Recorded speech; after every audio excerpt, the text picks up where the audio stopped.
210609 kelas A semester 3 Prodi Pendidikan Pancasila dan Kewarganegaraan Fakultas FKIP. Saya hormati Bapak dosen pengampu mata kuliah media pembelajaran. Pada kesempatan ini saya akan menjelaskan media audiovisual yang saya gunakan.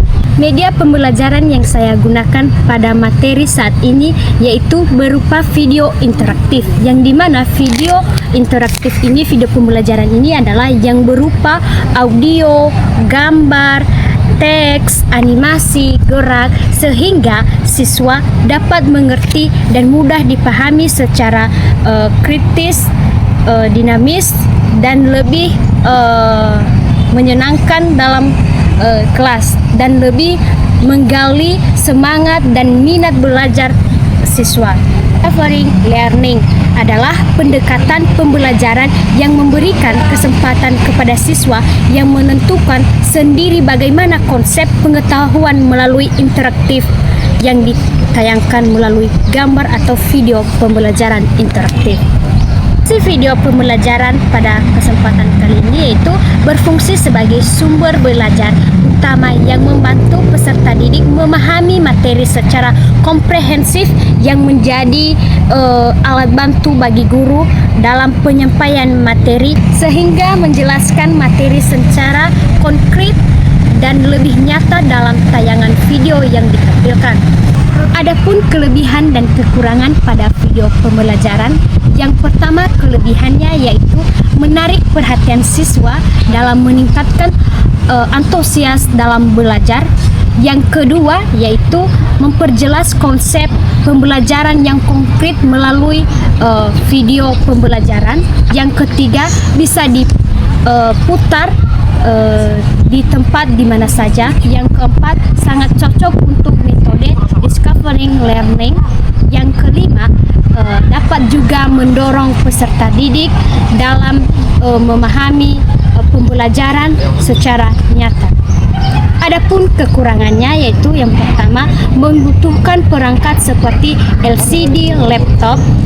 Yang kedua yaitu tergantung pada jaringan internet.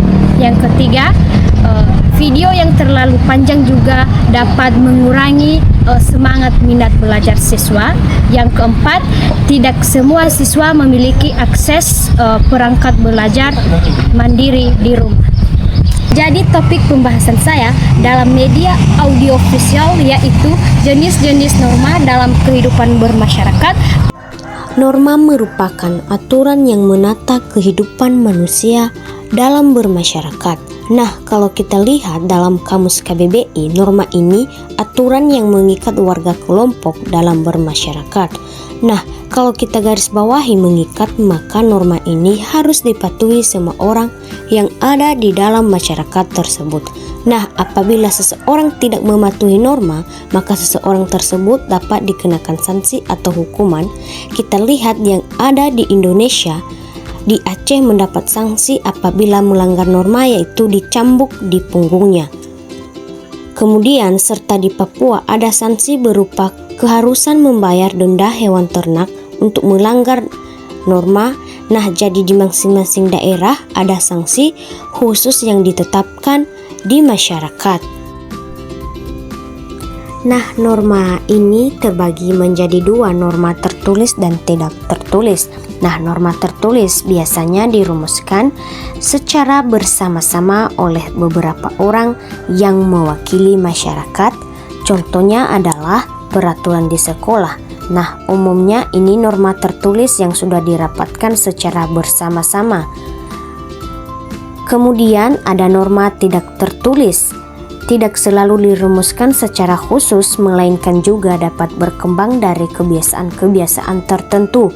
Misalnya ada tetangga wafat, para tetangga perlu membantu keluar berduka sampai urusan itu tuntas. Hal tersebut menjadi norma adalah bertetangga. Jadi seperti itu.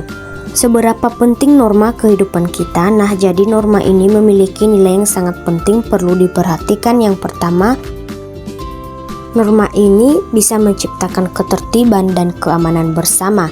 Kita lihat contoh di lampu lalu lintas. Jadi di setiap perempatan besar biasanya dipasang lampu lalu lintas, di mana warna merah untuk berhenti, kemudian warna kuning untuk siaga atau berhati-hati, kemudian lampu hijau untuk berjalan. Nah, coba deh kamu bayangkan kalau di Indonesia ini tanpa lalu lintas, maka jalan bisa kacau dan dapat mengakibatkan tabrakan kendaraan. Nah, selanjutnya bisa mencegah benturan kepentingan antar warga. Kita ambil contoh saat kita di sekolah, jam 9 itu biasanya istirahat dan sarapan. Nah, kemudian jam 12 itu istirahat dan sholat. Ada jam-jamnya tertentu dapat mencegah benturan. Norma ini bisa membentuk akhlak manusia. Nah, dari kecil bisa kita diajarkan berdoa terlebih dahulu sebelum makan, kemudian berdoa setelah bangun tidur. Nah, dengan norma tersebut, setiap orang dididik untuk senantiasa bersyukur kepada Tuhan Yang Maha Esa atas segala nikmat Tuhan berikan. Nah, kebiasaan bersyukur itulah yang perlu jadi karakter di setiap orang.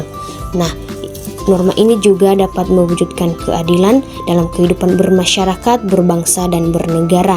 Nah, bila seorang merasa dirugikan orang lain, orang tersebut dapat mengajukan gugatan ke pengadilan, sehingga ia dapat memperoleh haknya. Nah, ada aturan yang mengatur hal itu.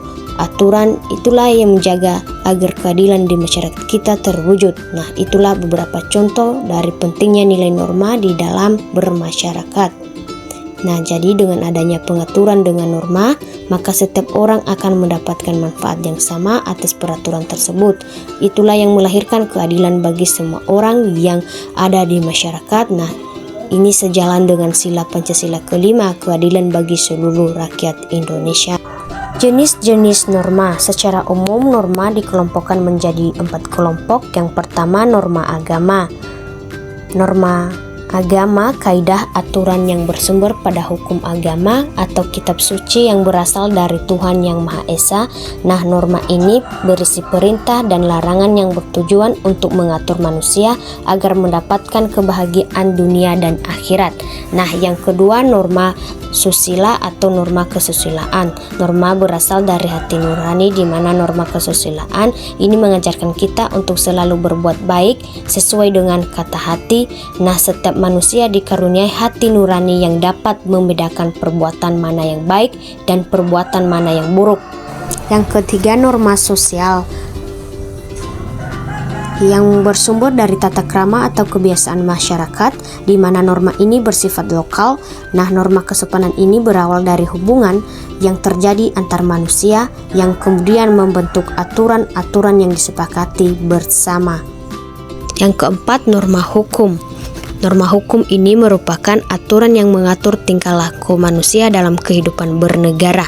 Nah, norma ini dibuat oleh pemerintah, bersifat tegas serta memaksa. Nah, pelanggaran terhadap norma ini akan mendapatkan sanksi berupa hukuman penjara atau denda.